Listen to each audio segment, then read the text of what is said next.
I apologize. I can't really like breathe so well. I'm not feeling. Oh, what happened? I don't know. I'm not feeling so well, but Sorry. so I might just kind of Okay. like pull my face Doze off. away. That's all right. But anyways, I'm so excited.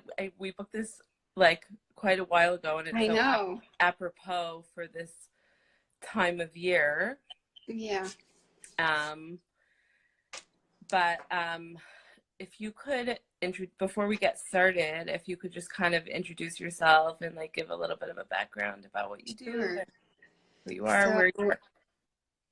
I think people know my name by now, but my Of name's course. Basya Pessin. Right now I'm working in Muncie. I was living in Brooklyn for a while, so people may know me from there.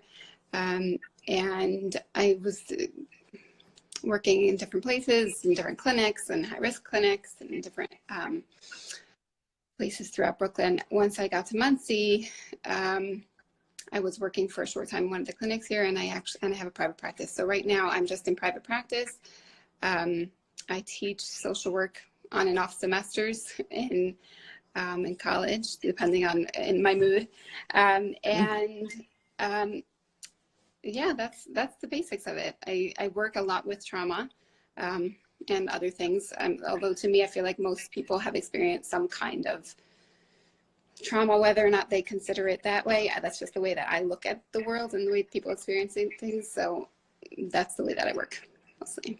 Do you want to explain that? I know we've covered that on lives before, but it's been fascinating to hear that everybody explains it very differently. Right. You know, what's funny is that I was actually talking to my students about this at one point, and some of my students were like, "That's not true. Not everybody's experiencing a trauma." And I said, you know, we don't have to use those words. Those are just words that work for me. I think that reality is everybody experiencing something that for some reason doesn't sit well with them, or is really not handled well by their, you know, maybe their caregiver, or they have some kind of emotional disconnect or something that happens that creates this kind of dynamic. Now, that doesn't mean it's this huge traumatic event, or it's one time, or it's 10 times. It just can be something that is experiences for them in a way that really has an effect, and a lasting effect that they might not necessarily have noticed. It could be something that people are aware of, and sometimes people are not aware of it, or later in life they start to realize, like, I wonder why that always is so triggering for me, and start to wonder about that, and might make connections to things that have happened when they were younger, or not. It could be things that have happened when people are older, but in reality, if you're human, you've experienced something that doesn't sit well with you, and the way that affects each person is very different. People can go through something that others would experience as very traumatic, and they're saying, why are you not so reactive? Something's wrong with you, right? And because everybody's biology and their experiences, their genetics and the response others give to them is going to dictate how they respond to whatever it is those events are. And not everything that seems traumatic on the outside necessarily creates a traumatic response, or a typical traumatic response, because the support they get around it is so validating and so helpful that the trauma doesn't become so major. And what they've talked about is that trauma happens, and the reaction to trauma happens in isolation. So if there's support surrounding an event, you're less likely to be traumatized. Which is why so often you find with people who don't get support, who don't come forward about something that's happened to them, they're the most traumatized, because it's happening to them so privately, and in isolation, to a point where they have no ability to make sense of what happened, or no support around what happened. They actually, I heard this recently, but after 9/11, I don't remember the context of this story that much, so forgive the details, but somebody, they had asked a trauma team to come down to New York. They said, people here are going to be traumatized for a really long time. You're going to have a lot going on. Send teams for months, just send them all, right? And when they came, what they discovered, and they were there for some time, I don't remember the exact nature of it, but what they discovered was people were not as traumatized as they thought, because there was so much support surrounding it that people didn't have the same kind of reaction. So I think I was surprised to hear that to some degree, because I remember it happening. It was pretty traumatic, but I think I can understand that to some degree. When there's support surrounding an event, you're less likely to be going through it alone and less likely to then not be able to make sense of it. What about the people who are experiencing, like, let's say, I mean, I was not in New York for Right. 9/11, and I found it like Right. it really like shook my Right. world. So actually what's interesting about that, and this is when we talk a little bit about the science of the brain and how the body works, but we talk about mirror neurons, right? And I don't know if that's something that's come up in other lives before, but let's just talk about it. No, quickly. actually. It hasn't. Okay, so I'm not going to get into the whole anatomy of the brain and all of the details, because that would take a book. You should, if anybody wants to understand really more the scientific and really how to understand the parts of the brain, they should read The Body Keeps the Score. I love that book. But it's a good book, but it's complex in the sense where, like, some of the technical, scientific, the biology of the brain, some people might not be interested in that. If you are interested, read it. But when we talk about mirror neurons, is imagine you have two brains, okay? What they call them mirror neurons because they mirror each other. So you might, let's say you have a mother and a baby who are engaged in some kind of connective activity, a hug or just playing together. If they looked at the brain, they discovered that the same neurons are firing in the brain for each person, whether or not they're. So let's say the mother they're not doing the exact same thing per se, but they're mirroring the same neurons in the brain. Now let's just take it a step further. If I see something, my brain will have these mirror neurons activated, whether or not that thing I'm seeing is something that I'm actually experiencing. So it's the same neurons. So for example, if I see pictures and videos of 9/11 and I'm not actually there, the same neurons are firing. They're called mirror neurons in the sense where my body will think I'm in the same danger as if I'm actually there. So I'm trying to see. It's very hard to understand as a concept because I actually have never actually seen an actual MRI where this happens, but I understand this from what I've learned about the brain. But what happens really, again, is that your brain can't tell the difference between something you're actually experiencing in your body, like you're actually in, the Twin Towers, versus I'm watching videos again and again that are telling my brain and are having those mirror neurons that are telling my brain I'm not safe. That's really interesting because, we watch movies and stuff that are very violent and, Yeah. So I'm sure there are a lot of studies about that as well. I would say that people who tend to be more triggered by violence would be more triggered even watching a fictional violent movie. I would also say that I would wonder if people who enjoy violent movies are reactivating that part of the brain that makes them feel alive. And they talk about this also in a lot of trauma studies and books, is that let's say somebody after the war, after a soldier is coming back from the war, and there's a lot of PTSD, and oftentimes we'll find a lot of meaning in reliving the stories and going back to it and talking about it because it activates them in a way that it doesn't necessarily mean we're saying, oh, it's so healthy and it's like, oh, that's a great activation. Obviously it's not something that is really, it's something we really want to work through, right? But what's happening is that they're trying to reactivate that part of themselves because it felt alive, right? Whether or not that alive was something really super triggering and scary or not, it's something that. So I wonder if that's why some people really enjoy those kind of movies, because it makes them feel that. Yeah. So can you explain a little bit more about what actually happens in the body when, so let's talk about whether you're actually experiencing the trauma or whether you're hearing about the trauma through social media or whatever. Right. So a few things. Let's talk about what happened this week, right, in Muncie, because that I think was a lot frightening for a lot of people, and it's on a lot of people's mind. It's on my mind, that's for sure. But what happens is that whether or not you're actually there, again, right, your body is seeing images over and over again. Those mirror neurons are flashing, right, and they're going off, and they're releasing those hormones in your body, whether or not, the stress hormones in your body, whether or not you're in actual danger. So the part of the brain that signals danger and that gets activated when you're actually in danger is the amygdala. I'm sure that's come up before. But so the amygdala gets activated, and what it does is if it senses that you are threatened, it's going to release a whole array of complex, really complex stress hormones, and there's all different ones, and I don't have to get into that. But what happens is that those get released, right? And your body goes into what people call the flight or fight response, right?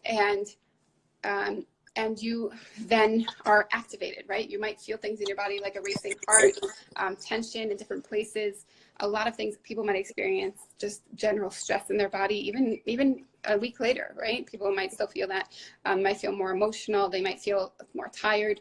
There's just a lot of things that are now activated in their body. So because the body doesn't differentiate between an actual danger versus something I see, again, because those mirror neurons, then let's say the amygdala is like the smoke detector, right? So when the smoke detector goes off in your house, either your house is on fire or somebody burns a steak, but it doesn't know the difference, right? And it makes no difference. It will go off. And that's exactly what happens in the body, right? So that's what the amygdala does. That's what those signals send to the brain to keep us safe. So now I think what we also need to understand is that, people might say, okay, let's just shut that off, right? But that's not a good idea, right? Biologically, that needs to function in the body, because if you were in real threat or in real danger, you need to be able to be safe and be protected and take care of yourself. So, but people do that, right? Of course, yeah. I mean, it's a biological function, right? If I'm actually, let's think of it if I'm being chased down the street by somebody, I want that to work for me, because now I have the adrenaline and it will send the signal to my body, run and stay safe, right? If I don't have that, I won't do that, right? Now, again, it works so well that it might work for a high school student that's really nervous for a test. Your body doesn't know you're not in danger. It just thinks, this is really scary. I don't like this. And we're in danger. What's actually really interesting, somebody just told me this recently, a colleague, that they've done studies that self-criticism releases stress hormones in your body because your body perceives it as a threat to self. So I wonder if people are also like if you don't know the people who were harmed,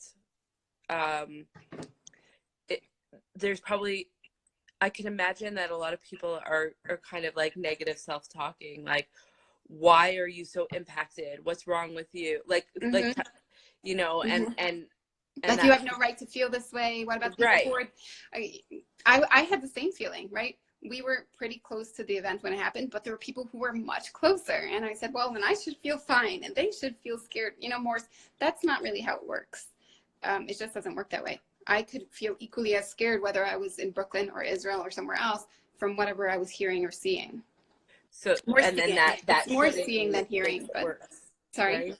And then that shoulding, you're like, when you start, it definitely will make it worse. Right. Well, what's interesting about that is that self-criticism releases the same kind of stress hormones in the body because the body is perceiving it as a threat to self, right? Which I found fascinating because people don't necessarily realize that. And I think what's important to understand here is this is not just, oh, fine, it's something that happens in the body. No, this is actual science, right? It's telling us that this is what happens in your body when there is a threat, whether that threat is an actual threat, a physical threat, a self-doubt and self-criticism that's a threat. And what they discovered actually is when you offer yourself self-compassion, you release those same soothing hormones in your body that you release when you do relaxation related to something that you're afraid of. It actually does that for you, which is fascinating. I think that we can all then understand if we can really do that for ourselves and show ourselves more self-compassion, we could do the exact same thing that we do. Could you give like kind of a script for what that would look like if you were, Well, I think with self-criticism and self-compassion, I think what I actually want to do later, maybe we'll do a script of different relaxations to actually calm your nervous system, which is what you need to do when your body is activated. But in terms of this specific, in terms of self-criticism and self-compassion, could be really anything, right? It could be self-criticism because I didn't do enough today, right? I should have done more things today, right? I think I had that thought today, so that's why it's coming out for me. There's so many things I wanted to get done I didn't do, and then I'm being negative to myself, and what that's doing to my body is releasing the stress hormones, which don't help me get anything else done anyway, right? All the should-haves and could-haves, and I'm not good enough, right? And what instead I can say to myself is having self-compassion for maybe a difficult day that I had, right, the day before. Maybe I was extra tired. Maybe I can find the ways to talk to myself that I would talk to somebody else who was having a hard day, as opposed to the self-criticism of you didn't do enough. And I think sometimes we don't realize that we speak to ourselves a lot more negatively than we would ever speak to a friend. Like, you would never say those things to your friend, right? Like, how could you? Why didn't you do that? Why didn't you do more today? Right? Those are not things that we would do to other people, and yet we do that to ourselves. So if we can have that opposite kind of conversation, right? If I can ask myself, if my friend came and told me this, what would I say to her? That kind of self-compassion, right? I might say, no, it's okay. You had a hard day. You're allowed to do less. You don't have to be rushing, right? What about the things you did do today? Those are important, right? So even just those simple, we don't realize sometimes the ways that we think carry a lot of weight. And this really applies to our cognitions about safety as well, specifically now, right? It's something that I want to talk about, is that we really need to be aware of the cognitions that we're having surrounding this. Now, that's not to say that feeling unsafe isn't normal. It is, right? Like we just said, especially when you're watching the news and you're seeing all this going on, or maybe you're close by and actually seeing sirens passing, right? That's really frightening. So nobody's saying that you should not be afraid. It's actually normal, and like we said, a biological function to be scared. But we need to also notice the cognitions that we're having around this, and catching that narrative. Like, what am I saying in my mind again and again and again, right? It's not safe, I'm not safe, or my kids are not safe, we're not safe, we're not safe, we're not safe. And that narrative again and again is really going to carry weight in the way that your body is going to feel, right? So if I can pay attention to that narrative and balance it with other thoughts, right? Now, no one is saying that that's not true, that what happened was really not safe and that something scary can't happen again. That's not something anyone can say, right? Nobody can say that nothing bad is ever going to happen to you and that everybody's totally safe. But we need to be able to balance the thinking of I'm not safe and we're not safe, my kids are not safe and we're never going to feel safe again, with other ways of thinking, right? Because we need to recognize what that's doing in our body.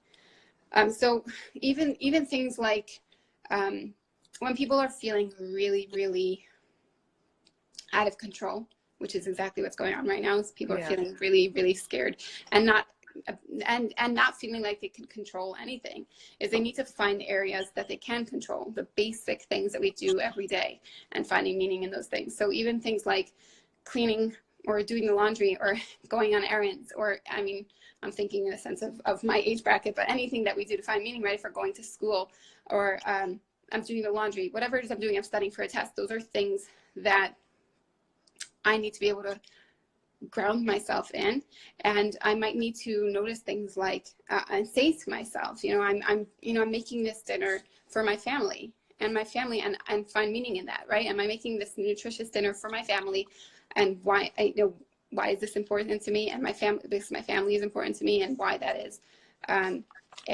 balance out that meaning with the other thinking. Because if your mind is consumed with the thought of I'm not safe and the thinking, then the only thing your body is doing is releasing stress hormones, right? And that you're not safe.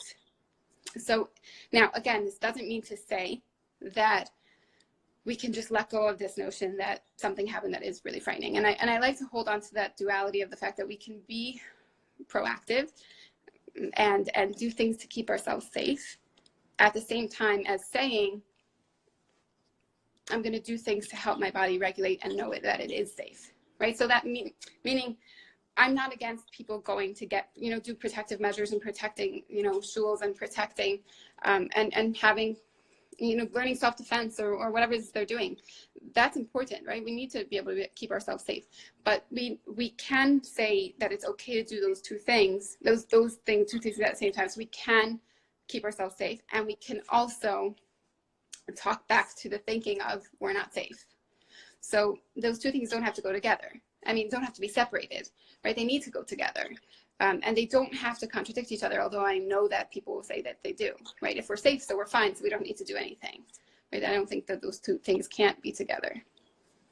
I might have lost my train of thought at some point going there, but no. Tell me what you're thinking. What are your thoughts? No, that makes a lot of sense.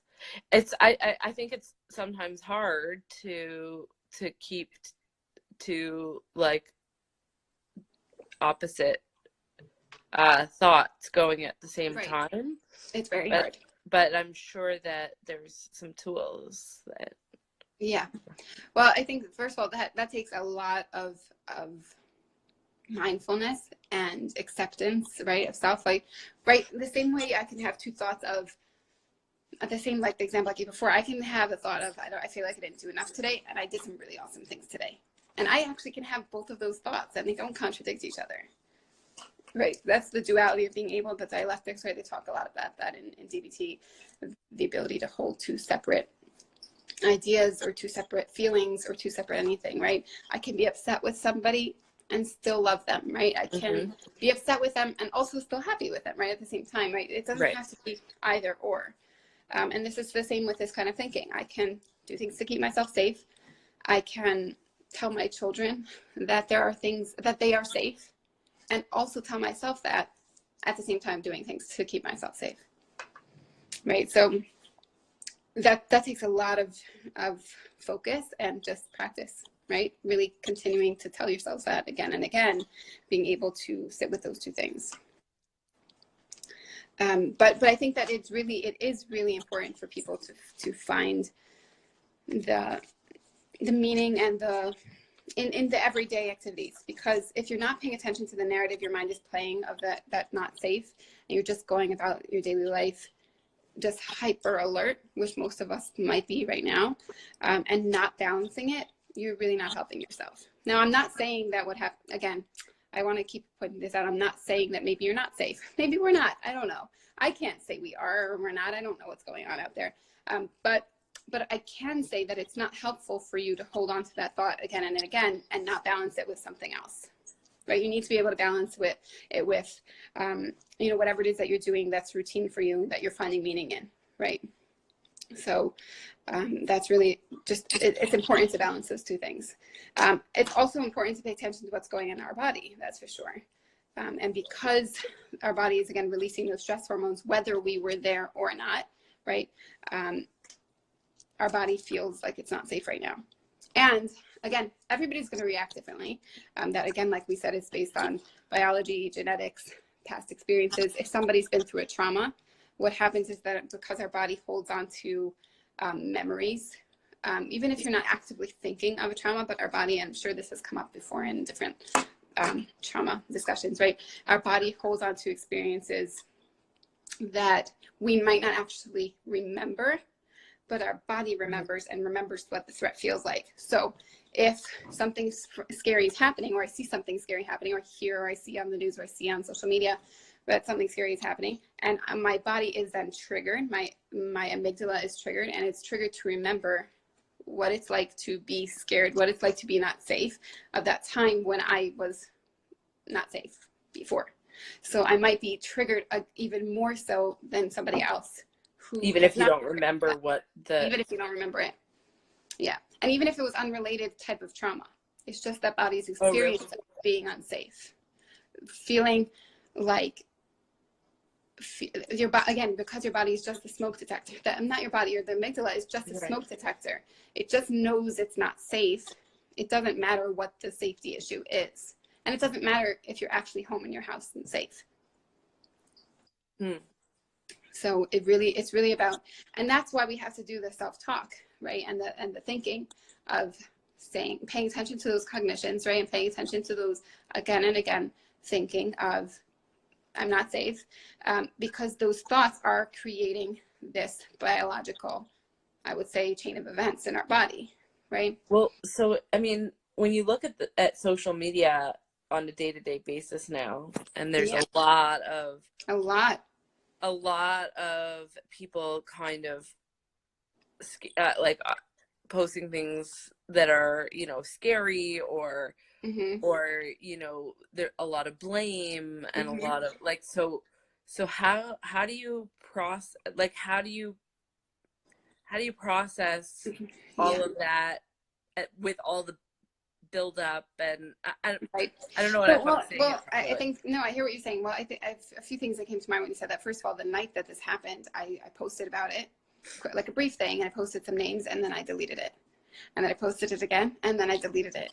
Um, and then I was like, what's going on? Why are you doing this? Why'd you post it again? And I was really in conflict with myself, because as a therapist on Instagram, I felt like, okay, this is really triggering for people. They don't need to hear it from me.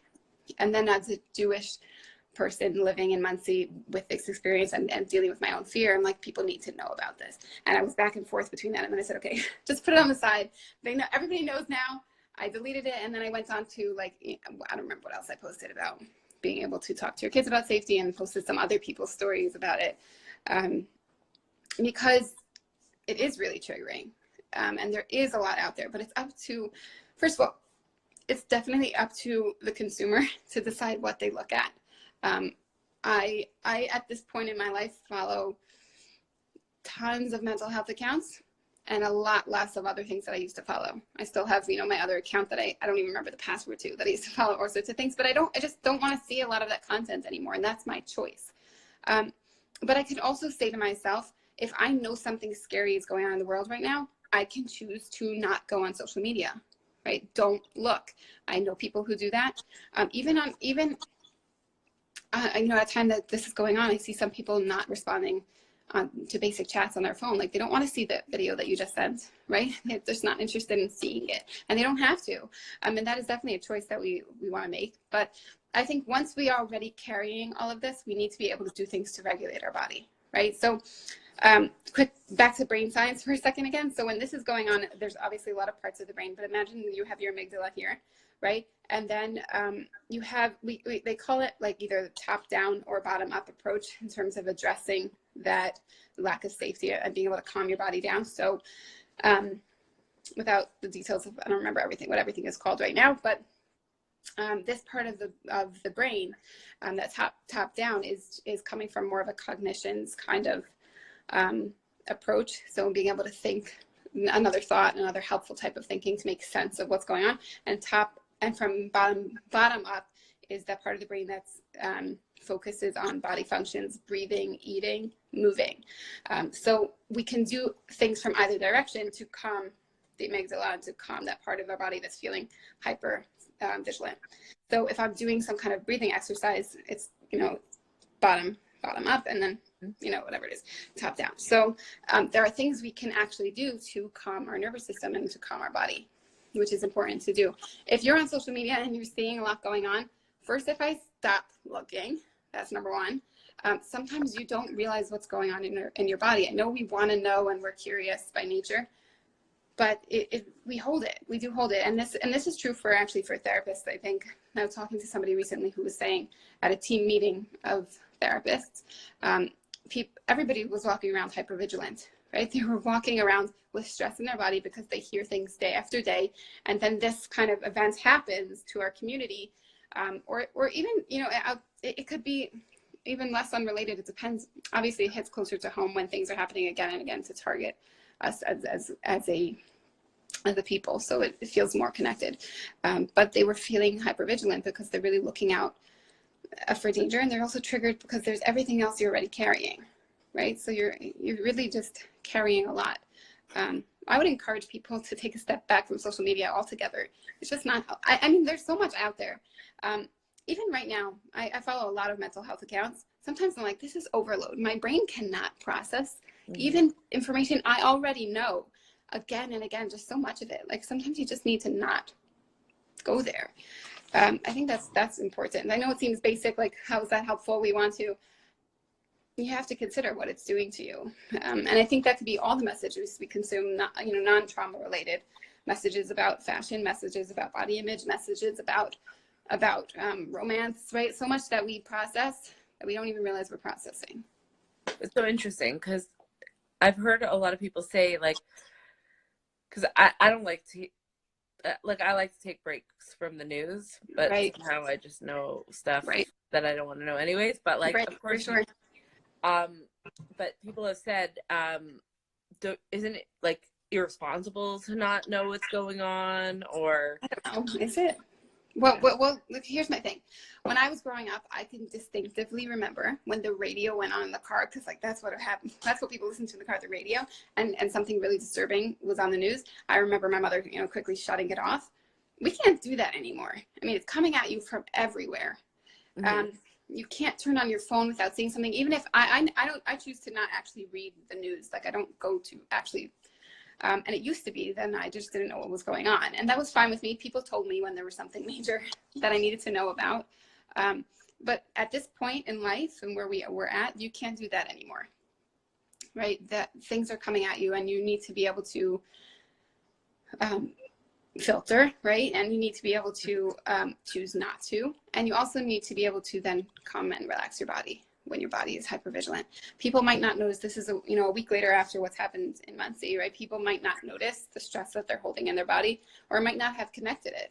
Especially a week later, it's like, no, we're okay, we're back to normal, or some people are not, but you don't realize the tension your body is holding, and you need to prepare for that. What would some symptoms look like? Like, what would some of those, like, in case people are experiencing them and they don't really know? Very different for a lot of people, for everybody. Very, very different. So it could be things like, like tension here in your chest, right? That's something that I tend to feel, but everybody feels differently. So again, that's not universal.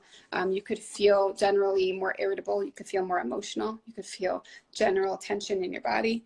You could feel more on edge, right? There's, you can feel physically things that you felt physically in your life before. They might not connect, but your body's holding on to the stress because of those hormones that are released when you're feeling unsafe.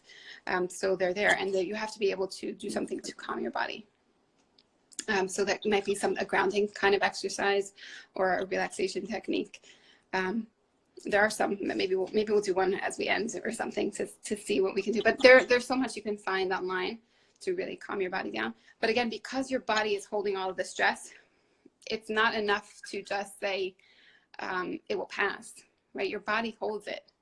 And that's why people are, that's why I recommend people address all types of trauma in general in therapy. And it's not just about talk, but really about what's happening for your body. Because even if you think, no, it's fine, I got over it and it's done, your body is holding all of that memory. Your body is holding the stress, and your body is really feeling the impact of that. And you don't know when it's going to come out and affect you. You might not realize that it already is. So I think in this case, it's almost like more kosher to feel traumatized, because like, oh, this we can feel traumatized about because it happened to all of us. It happened so publicly, you can't, no choice but to feel it. But there are things that people are really holding on to that they've never spoken about to anybody, or they might not have realized, or might not have wanted to let themselves admit really impacted them. And their body is holding that for them.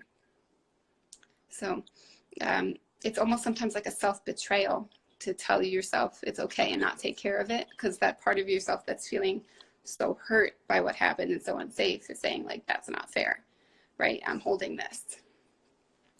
So I think it's really important that people address those things that are sitting inside. And so I understand, when there's these big things that are happening. Mm-hmm. But how would somebody know if it was trauma, if it was just something a little bit smaller? Okay, so I think there's two things. I think that sometimes it's something that happens actively, like right now in our current, day-to-day functioning, something that bothers us, that's not sitting well with us, that we're constantly thinking about.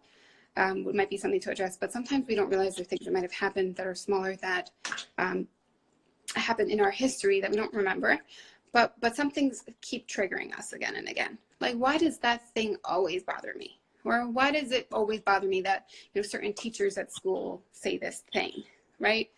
Or why does my child always trigger me when she does that, right? And sometimes it's about something that's really unresolved and that's sitting inside as a memory that we're not remembering, but there's things that are really affecting the triggers come up because your body's remembering, right? So those memories are there. So this is a really basic example, but if somebody hurt me who had blue eyes, maybe I'm triggered every time I see somebody who has blue eyes, right? And I have no idea why. Like, why am I so annoyed? Or I had somebody once tell me that the smell of chicken was so triggering to her. Just the smell, because sight and smell and all these things are connected, and again, the way the brain works. But when something significant happened to her and we were able to connect that, there was chicken being served that night for dinner, and that smell is really triggering for her. That's so interesting. Yeah. So how would someone process that? So that comes up a lot in trauma treatment. As there's a lot of work that's done around, the somatic parts and working through how your body is triggered, right? And being able to connect some of those things so that they become less triggering. But sometimes we just don't know for a long time, right? So I'm not saying, so it could be something that's very triggering to us and we can never really clearly connect it to something. Maybe we can't, right? But in trauma work definitely helps with that, right? Discovering there's so much work people do around the body and the way the body feels things, right? That's when we do the somatic work, right? There's things that people do with eye movements, right? Because again, the way the body is able to, again, the top down and the bottom up, the way we can actually address those stress hormones, right? Addressing those parts. So that's why people do EMDR, right? There's also, I oversimplified EMDR, but, yeah. but basically we're doing things in our body because our body is the one that's holding it. There's also, people do parts work, right? IFS, mm-hmm. I don't know if people have heard of that, but internal family systems. Did you ever have somebody come on to talk about that? Yeah, we had somebody, but didn't record. I'm so sad. Oh, okay. It was really good. I'm not an expert on that, so I definitely can't get into that. But, oh yeah? Oh, he did. He was so good. Yeah, I have to get him to come back and maybe get him do to it again. There's definitely more people who are really good. Well, we can talk about that another time. But in talking about parts work, right? There's also the ability to really discover why something is so difficult for somebody. What about them? What about that specific thing is connected to that part of us, and where's that coming from? And there's a lot of work people could do to discover why something is more triggering for them. Also, that also helps hold dual thoughts. Right, exactly. But I think, again, if people are like, I don't know if this is triggering for me, this thing that happened, if it's bothering you enough that you keep thinking about it, I mean, you might as well address it, right? There is no harm in addressing it. I think a lot of people say, I don't want to open up Pandora's box. It doesn't matter whether you open it or not. It's already there, right? So not feeling it and not opening it, it only... it builds up the pressure. It just lets it fester, and it's just waiting for the time where it's like you have your soda bottle that you're shaking again. Mm-hmm. Pause for a second. Right, you don't have to open it, but it's going to be there anyway. Right. So I think if people are questioning whether or not something affected them, talk to somebody about it. That's where I would start. I mean, it's impossible to answer that without knowing the details of something. But I also always say that if you're questioning something and trying to understand something, it doesn't hurt to understand it better, even if it's not so significantly triggering to you. Why not just be more self-aware? Well, that's the beauty of when you learn IFS, that's something that you could really start to do on your own a little bit. Right. There's certain tools that are very empowering, and then you could kind of learn to process, because I feel like people think that if you go to therapy, it's like a lifetime commitment. Right. No, not at all. Not at all. People always, this is a question that every single client I have ever had, except for little kids. Although, no, they've asked also. Every client has ever asked is, how long will I, how long will this take, or how long will I be better, or when will I be healed, or how will I know when I'm healing, or like how many sessions, or how many, I mean, for kids, it usually comes up like, how long do I have to sit with you? But every single client probably I've ever had has asked that, unless they've been to therapy before, and are just love therapy. I love therapy. So, so probably every client ever asks that. And I think that reality is that there's no timeline. You can go to therapy and stop, and you can go back if you want to, and you don't have to. I think the reality is that, healing is not linear, and healing doesn't have an end point. So if I say, you know what, I did some therapy that was good for me for right now with this therapist or at this time, and now I'm done. That doesn't mean it's, 2 months later I'm feeling something that I failed and I'm not okay anymore and I have to go back to therapy. It means that I want to address something new or differently, and that's fine. Get more tools. Right. Exactly. Yeah. So, so as far as the trauma, the secondhand trauma,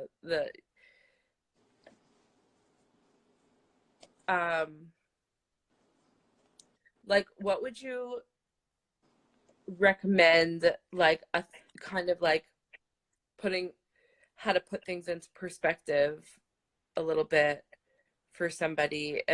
Obviously if that's all they could think about and they're debilitated, then they really shouldn't be going to therapy. But let's say, right, just as far as, the basics, like, of how to talk to yourself. Right. Well, there's a few parts. There's the talking to yourself, but there's also doing things, right? So and then there's the relaxing your body. So you can target it from all areas. So the first thing is finding ways to take care of yourself, like whatever ways that you usually do that, whether or not somebody already does exercise. Is really finding the meaning there, or be able to be mindful in those things that we already do to take care of ourselves, or if you don't take care of yourself, implementing something. So just for an example, and it doesn't have to be exercise, but it happens to be that this is great. If I already am doing some kind of physical movement, I might be more mindful in that moment to be able to say things like, like, because of the movement that I'm doing, right, my body's actually moving, like I'm moving forward, I am strong. I am open if I'm dancing, right? If I don't dance, I don't know why that example came to me, but if I'm dancing, right, that I'm doing, I'm free, or I'm open, or things that I can be mindful about. But even things like I said before, like I'm making supper, right? I'm taking care of that, and I'm being mindful about that I'm doing this for my family, who I care for and who are safe, right? And having those balancing thoughts. So those are first of all, being able to say, like, I still have a life, right? And I have still life inside of me, and that the same way, I think if you haven't, I don't know if Rachel Tuckman or anybody saved the lives that they did about, like, talking to kids about scary things, but the same way you're telling your children you are safe, and you really hopefully believing that, right, when you're explaining to them how they're safe and why they're safe and how we keep living and making sense, you need to be able to say those things to yourself as well, right? What is it that fills you with meaning? Finding those things, because life isn't only we're not safe. There's also the things that give you meaning, right? And if you don't have those things, then I would encourage you to look in your life to the things you already have, because I assume that sometimes we don't realize how much meaning we already have. But then if you're feeling like you need to do more things to care for yourself, then you need to find those things and create the meaning and be mindful of those things, right? Those things that we do have control over. Like we said. There's I think Brene Brown talks about, like, the foreboding joy. Yeah, I didn't read all her books, so I'm not an expert in Brene Brown, because I felt like I read one book and I feel like they have so much of the same content that I feel overloaded. I know, I stopped reading after a while too, but yeah, but she talks about, like, if you, when you start to kind of stop feeling like that, you're scared to feel joyful in these moments because you're afraid to lose those things. Right.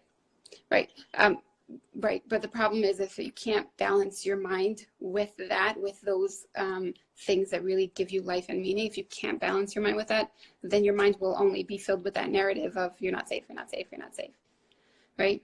And that narrative is, again, just releasing the stress hormones that you're not safe. So then that's how you feel. Right.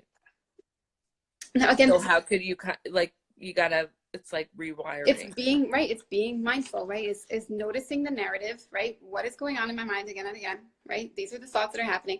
And then taking the things that those are the things that are not in our control, our safety, right? To some degree, that our safety and what's going on is not our control. And when we're feeling out of control, to take the things that we can control, the laundry, the going to school, the going shopping, whatever it is, the daily routine that we have, those are things that are controlled to some degree, and taking those things and finding the meaning and being mindful and present in those moments, and finding the meaning and balancing it with that. I think the other part to it is really noticing what's going on in your body and doing some breathing and mindful exercises. That's for sure. Should we try one? Should we do something like that? Okay. Do you have any? Should we end with that, or should we have any more questions that we wanted to talk about? I didn't notice if anyone posted any. I don't think so. I didn't see any. Let me just quickly look. I'm always watching lives and noticing questions, and I'm feeling frustrated for people when they're not answered. So I'm just quickly checking. Like, I'm looking at it and I'm saying, somebody noticed them. Somebody wrote, can you discuss different scenarios about trauma? I'm not sure what that means. I think you did. Okay. I think so. Like, we're not getting into personal trauma as much. We do have other lives if anybody wants to hear more about. Esther Goldstein talks about trauma and hope, and Berkeley Moskowitz talked about trauma, and I can't remember exactly, but they're on our YouTube channel. This is more kind of trying to deal with you know, the day-to-day traumas and the and the impact on your body. Collective collective traumas. Right. Okay, so let's try something. I think I had two different ones, but I think maybe we can post one at some point. But one is more what we call grounding, and one is more relaxing. So I'm just quickly, in terms of grounding, if people haven't heard that term, grounding would be like more things to do in your body when you're feeling so dysregulated, and you need to just bring your mind back. So it might be things you're doing with your senses, right? Things you're noticing with your eyes or your smells, your nose, your ears, or things like that. And relaxation might be a little bit different. It might be doing something more like breathing or guided imagery that's relaxing your body. They could be almost the same, and they could be really a lot of times interchangeable. So I do have one that's more of like the senses and like a grounding exercise, but maybe maybe I'll send it to you and you can post that, or maybe I'll post it. But let's do more of like a relaxation and breathing. So whoever feels comfortable. I can't see you, so you can lay down on your couch, or you can close your eyes and do whatever it is that you want to do. Sometimes when I do this with clients, people are like, I don't want to close my eyes, I don't want to start getting, but reality is sometimes you can't focus on your inner experience when your eyes are wide open and you're looking around. So okay, so what I want everybody to do is to, if you feel comfortable closing your eyes, is. If I close my eyes? Sure, go ahead. I'm staring right at you, but you can do whatever you'd like. So what we're going to do is just find a comfortable position, and however that feels to you, relax your body. What I want everybody to think of is a color that you feel is soothing or energizing, whatever color you can imagine. And I want you to imagine breathing in that color. And what you're going to do is imagine that color, breathe in, direct the breath that you're breathing, imagine that light or that color, however you see it, directing it from your head and slowly guiding that light up to the top of your head and slowly down through your face, over your cheekbones, your jaw, down your neck, maybe taking another deep breath in. And as the light passes over those parts, to slowly allow those parts to release the tension that they're holding. Take another deep breath through your shoulders, guiding it down into your chest, your arms, releasing the tension. And remembering that color that you're finding soothing and energizing to slowly move down through your torso, through your legs, and releasing whatever tension is having held there. Taking a deep breath, moving that light down through your legs, down through the tension, taking a deep breath, and noticing the tension leaving your muscles, your body, through your toes. And when you're feeling more relaxed, you can come back and open your eyes. That was a very fast breath. I don't know, I got pretty relaxed. So you can do those for 15, 20 minutes, but we did a little bit of breathing, a little bit of imagery, and a little bit of progressive muscle relaxation that we call that. You can do all of those a little bit more intensely. But what happens is your body, again, if your body is hypervigilant, and mine has been, that's for sure, in the past few days and in the past week, you need to be able to do something like that to calm your nervous system, right? To activate I forget, it's the parasympathetic nervous system. I don't remember it is. I forget all the terms sometimes, but you have to activate that part of your body to then relax your body. And then everything comes together, right? The cognitions, the feeling safe, relaxing your body, all of that really helps. Another thing that you could do, even briefly for yourself, is you can really take a deep breath in, and you can breathe in whatever word that comes to you, like breathing in calm, or imagining a word of maybe patience, courage, strength. Breathing in strength, breathing out whatever word you want to get rid of, like breathing out fear, breathing out anger, whatever it is. So imagining just breathing that in and then breathing out whatever is negative that you're holding in your body. So those are some things that you can do. And it's really important that people do that for their body, because again, your alarm signals are going off. And if you're not doing something to calm it, they're still there. Right. That's so cool. Yeah, I like that. So you'll send a grounding? I'm going to send a grounding. I have it's a picture of a thing. Maybe I'll type it up for you. Making sense, and just go through some of the senses of your body. But anybody can Google grounding techniques or relaxation techniques, and there's so much out there. A brief one I like to do, I first learned it to use with kids, but I found it so simple that I use it with adults also, because it's so simple. Is you can put your two fists together, and imagine in one hand you're holding a candle, and in one hand you're holding a flower. And you can get more into it, of like what color is your candle and what type of flower. But what you can do is, again, you're gonna breathe in your flower. I don't remember which hand I said it was in, and blow out your candle. So you're forcing your body to do a really active breathing, because sometimes we're not paying attention to our breath, and it's important to re-regulate our body. So I started using that with kids, but I do it with adults now because it's so easy. You can do it quickly. You don't even have to hold your hands out like this if you're in a place where you don't want people to notice. You can just imagine it. Breathing in the flower, blowing out the candle. It really forces you to take that deep breath in and out. So that's really cool. Mm-hmm. I like that. Yeah. So what else? I'm trying to remember. I had some things I wanted to cover, and I don't remember if I covered everything. I have notes. You have to have notes, right? Let me check if I skipped some things. I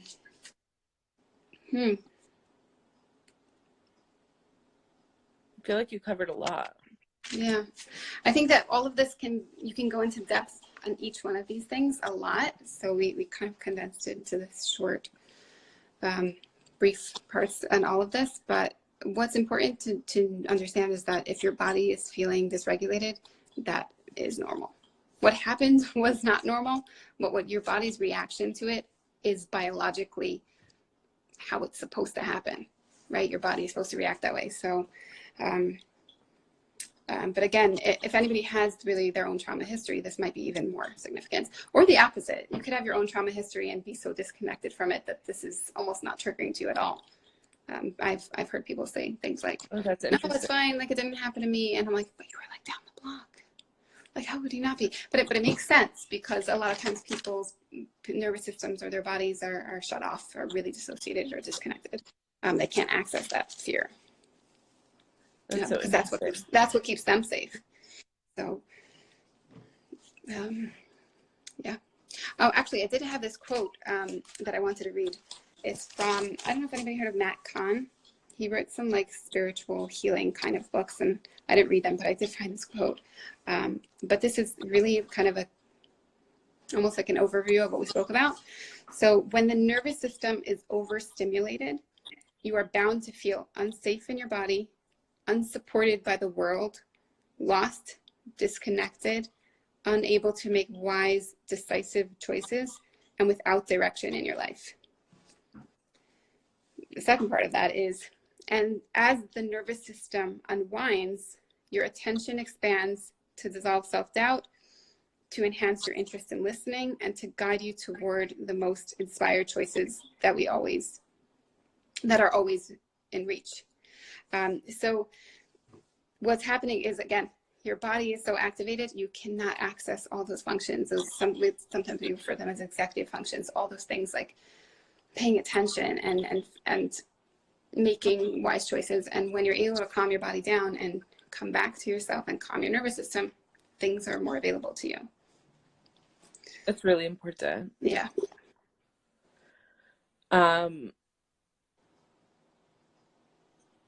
I feel like I want to rewatch it, because there's like so much information. I'm not going to rewatch it because I hate rewatching myself, but you can. I will. Yeah.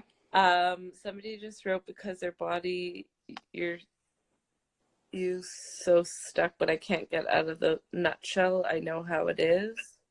Yeah. Well, I think what she's saying is that she can relate. This makes sense to her. Oh, okay. And she possibly wants a picture of the quote, maybe? Oh, could be. It's possible. Maybe I'll post it in the next week or so. But if anybody wants more information about the body and trauma, definitely. There's so many books. But if you look in The Body Keeps the Story, in The Body Keeps the Score, in the back, he actually has a whole index of books he recommends on different parts of topics that he mentions, which are great. So anybody can really, I mean, obviously some parts are more technical, but anyone really can read it. It's an amazing book. I would recommend it. For sure. Are there any other books that you, besides for what he recommends? There's so many books that I've read, but I've never, I won't recommend because they're more difficult to read. And you can't get, like, there's books that I've read because of my work that I want to understand, that I've read like the same chapter again and again to process it, because they're difficult. They're more difficult reads. This might also be difficult for some people. I guess it depends what parts you're reading of it. You can find the parts that work for you. But some people find it difficult to read some things that are so technical or so in depth. Well, there's also a lot of graphic case studies. Right. So yeah, that might be triggering for some people. Yeah, so if somebody has right. But here's the thing: if you're really triggered and you have a lot of trauma going on, I hope you're working with a therapist. The book's not gonna do the trick. Right. You can read all the books in the world, but when your body's holding on to trauma and you need to address it, you just need to address it. And in this specific case, if people are feeling traumatized just surrounding specific events that are going on in a community, there were therapists within the community that were doing some pro bono, like EMDR work. I don't know exactly who they need to call to address to get access to this. It could be just for the immediate community or the immediate whoever was there, maybe. But it doesn't hurt to reach out to therapists even briefly, even if this was the kind of thing that went on. I'm actually going to have to end now, but this is really, really awesome. I'm glad we did this. Thank you so much. Yeah. I know. I know. I know. I'm so glad it worked out. Yeah, I'm glad. Yeah, I'm really glad it worked out. you're not teaching this semester? I'm not. No, that's why I couldn't do it for a while, because Monday night Right. I was teaching. Yeah, I'm happy I'm not teaching, but I also like it. So this is kind of teaching, I guess. Yeah. All Well, right. I'm glad we got you right at the beginning of the second semester. Yeah. Yes, exactly. All right. But thank you so much for having me. Thank you so much. And and if anyone has any questions, they could for sure reach out. Yeah. You know where to find me. All right. Okay. Good night, everyone. Good night.